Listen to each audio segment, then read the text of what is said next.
Good morning, everybody. Today is Wednesday, October 13th? Yes. October 13th. And we have an early morning at work. And by early, I mean like 10:45, which is very early for us because normally our day, we don't really start till like 1 o'clock.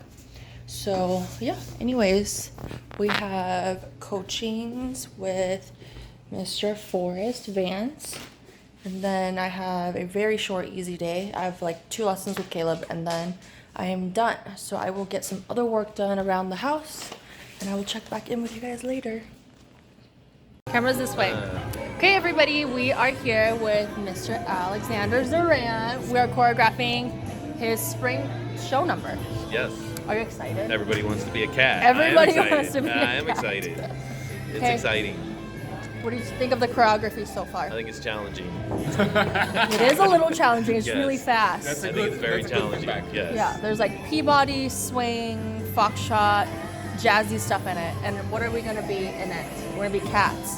We're gonna be Cat cats. ears. We're talking about taking off his Or top pants at the hats. end. So we'll see. Are we gonna have tails? We're going to have tails. We have to have tails. So, yeah. Interesting. We'll be cool, jazzy. He said Cool interesting. cats. We're going to be cool cats. Cool cat. They'll be cool cats. We'll be pretty cats. Me and Cindy. So, okay, we'll see you guys later. Hi guys, today is Thursday, October 14th, I think. If I'm wrong, I'll have the correct date down below here. I am currently getting ready for work. We had Darren this morning and worked out. We've been feeling really physically tired. I don't know why. And my kneecap, my right kneecap has been kind of popping. I don't know if it's in and out of place for the past few weeks, but when we were doing some sort of press up, whatever, I was really feeling it in my right knee. So, have to take it easy with that. What else?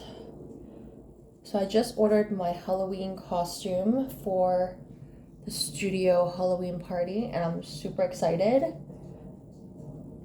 I'm not going to tell you guys what it is because it'll be a surprise for everyone. I don't think anyone would expect me to be what I'm going to be for Halloween.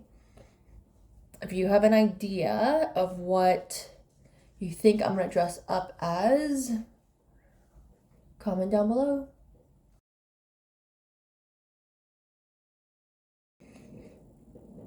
I've been trying to keep up with these vlogs. I don't know what all is actually interesting in our day-to-day because we're not, obviously full-time YouTubers. We work at a dance studio and sometimes I think we can only record so much and post so much without boring you guys with all the dancing. But I did really enjoy the few days, I think last week or a whole week of me not posting, that people asking, hey, how come you stopped posting vlogs? Or hey, I don't see you uploading anything. And that makes me happy to know that you guys actually do look forward to seeing our day-to-day lives. So I'm trying to keep them somewhat interesting to watch. Yeah. So, what else can we talk about? I'm currently doing my makeup. For those that don't really know makeup stuff or don't know what all I've gotten done, I have lash extensions on, which are very convenient because I used to spend a lot of time and money doing my lashes, like whether it's like a strip lash. I used Lashify for a little bit. Being Chinese descent, my natural eyelashes are fairly short and fair and straight. All the words and things that you don't want your eyelashes to be. So having lash extensions have been very convenient and have been saving me money. So I'm not buying more stuff to do my lashes. And I recently had my eyebrows done. And by that, I mean, I think she called it an ombre for my brows. But it's actually like a tattoo pretty much. And again, very convenient. I just spend a lot of time doing my eyebrows. And when I don't have makeup on, I just look like I don't have brows because my natural brows are super light. So I don't know if you can really tell, but this is without makeup. This is kind of me not doing my brows, which is nice because I look like I have brows. But I will still kind of fill them in just a little bit because it is on the lighter side. So for those who don't really know my background, I guess, I can kind of start in the beginning of how I got started in ballroom. So I started dancing altogether when I was a freshman in high school, which is actually kind of late. That's a late start for most dancers because I would have been like around 14 at the time. So I started dancing when I was 14. At my high school, it was either PE or dance. So me at the time, I'm like, ugh, I don't want to do PE anymore. So dance just sounded like an easy A. So I started dance class at Ironwood High School in Peoria, Arizona. My first dance teacher ever is Miss McQueen. Shout out to Queenie for being my very first dance teacher ever. So I started with, the basic jazz, lyrical, contemporary, basic ballet stuff, and a little bit of hip hop here and there. So that's how I started. And then eventually I tried out and made the high school performing arts group or team. So it's more advanced dance stuff. And then when I was turning 18, I auditioned and made the Arizona Phoenix Mercury hip hop squad. So that was fun. So I was doing that for a season during my senior year of high school. Shortly after that season, I auditioned and made it's not cheer, it's like a pom team. The Arizona Rattlers Sidewinders is what they're called. So I danced for them for a season. And while I was doing that, I was teaching dance part-time at a kids studio where I taught breakdance and hip hop. And then I was also part of the Epic Dance Company, which is a local dance company in Arizona. And then after I was done with Epic, I auditioned and made Female Prophecy, which is a local hip hop team that no longer exists. I think they evolved and the name changed. Yes, and then I was doing that for a few years. And then when I was turning 20, at the time, my parents owned a Chinese restaurant across the parking lot to an Arthur Murray dance studio. So they would come over. I was working at the restaurant at the time. The dance teachers, the owners would stop by for lunch and we would start talking about dance, and they found out I danced, and at the time they were looking for a female instructor. So they're like, hey, why don't you come and do just the training class? And I was actually very intimidated at the time because I've never done any partner dancing. So it took them about 3 months of, trying to convince me, coming over, eating lunch, and us talking. So after 3 months, I finally, went in there and we started talking about, okay, well, why don't you start the training class? And I think I was in the training class for a couple months before they offered me a job there. And I took the job, and 5.5, 6 years later, I ended up working at 2 other independent studios, and then ended up at Fred Astaire for a year and a half. And then I went from teacher to manager at Fred Astaire.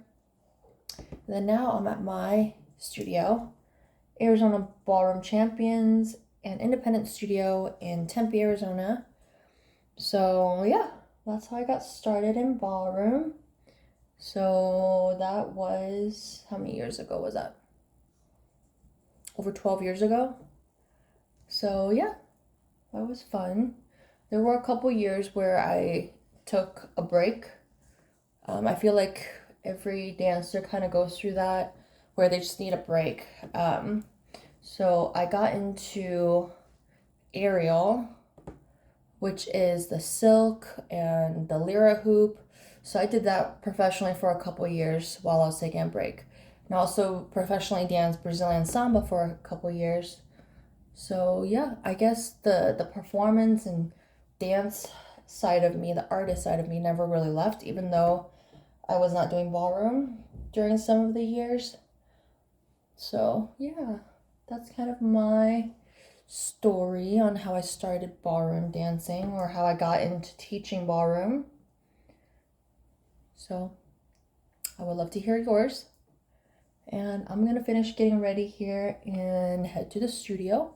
So I will see you guys then.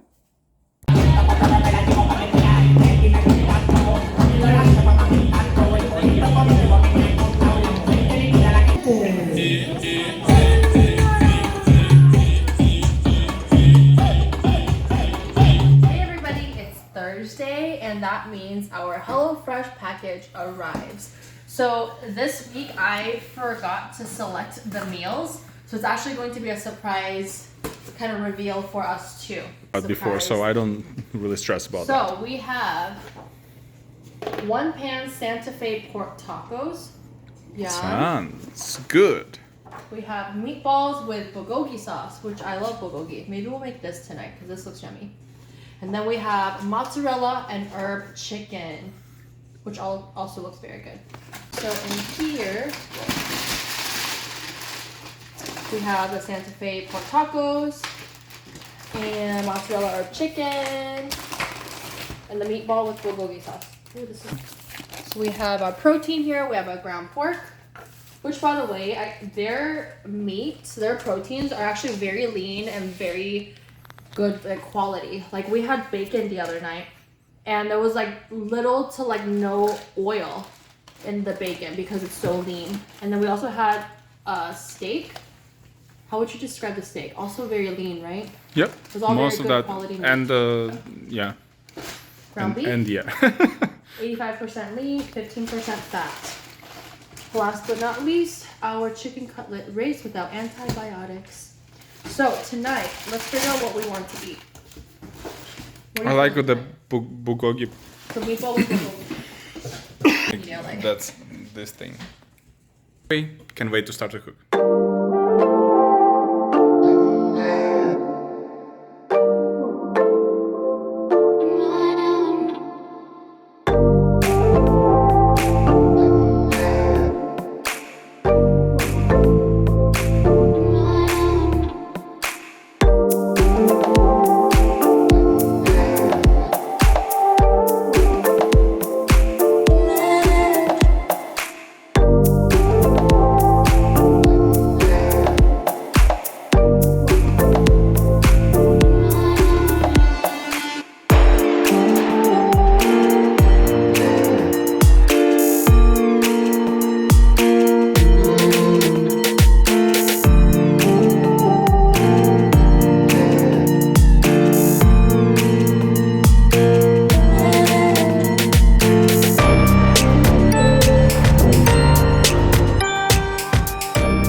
So now we wait for dinner to finish, and I'm gonna hang out on the couch for a little bit before dinner.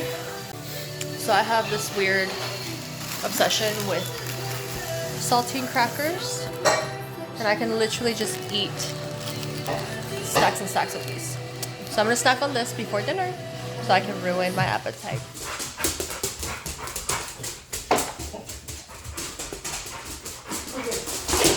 So this is how our dogs play.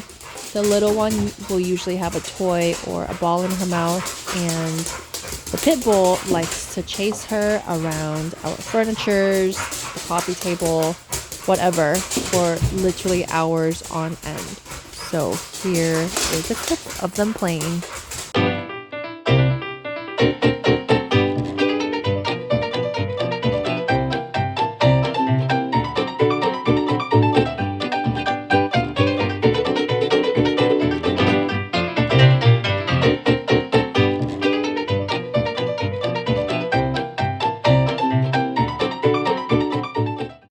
So meatballs are done.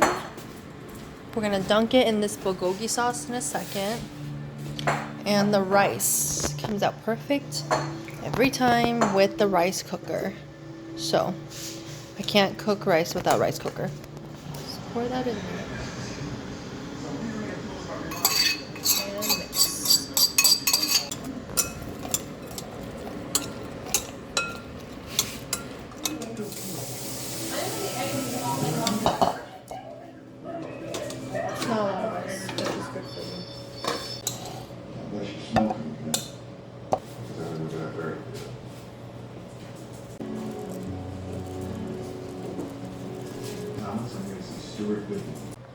Sesame seeds, bulgogi sauce, and the sriracha cream sauce.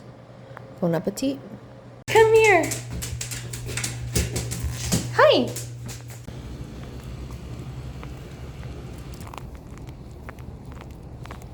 And Phoenix weather is beautiful now. We have really cool mornings and nights and sunny afternoons.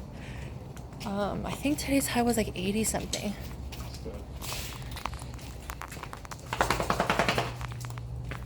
Go. So anyway, it's really nice to walk outside now. Come on, Rizo. Go, puppy. Oh my goodness. Puppy, shut up. This is the boss of the house. That is the boss of the house. Get the ball, Fifi.